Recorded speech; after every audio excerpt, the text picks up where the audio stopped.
નિવૃત્ત પોલીસ નિરીક્ષક પર હુમલો અને લૂંટ કરનાર આરોપીની રાજકોટ રેલવે પોલીસે ધરપકડ કરી ગુનો નોંધવા સહિતની કામગીરી શરૂ કરવામાં આવી।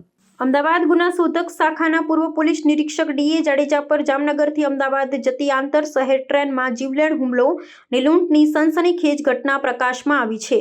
જામનગરના હાપા અને ધ્રોલ રેલવે સ્ટેશનો વચ્ચે ચાલુ ટ્રેન એક સહ મુસાફરે નિવૃત્ત અધિકારીને લક્ષ્ય બનાવી હુમલો કર્યો હતો।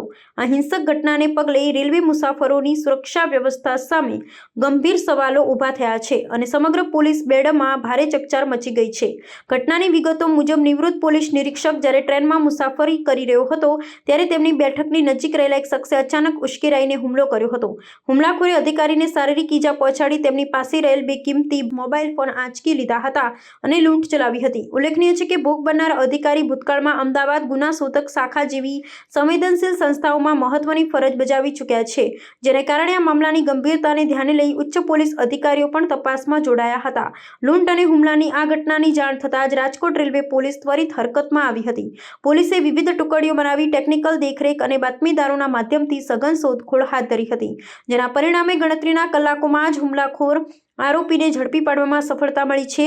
હાલમાં રેલવે પોલીસ દ્વારા આરોપીઓ વિરુદ્ધ લૂંટ, હુમલો અને ધાકધમકીના વિવિધ ગુનાઓ નોંધી આગળની કાયદેસરની કાર્યવાહી હાથ ધરવામાં આવી છે। રેલવે તંત્ર દ્વારા મુસાફરોની સલામતી સુનિશ્ચિત કરવા માટે રાત્રિ પેટ્રોલિંગ સઘન બનાવવાની દિશામાં પણ વિચારણા કરવામાં આવી રહી છે।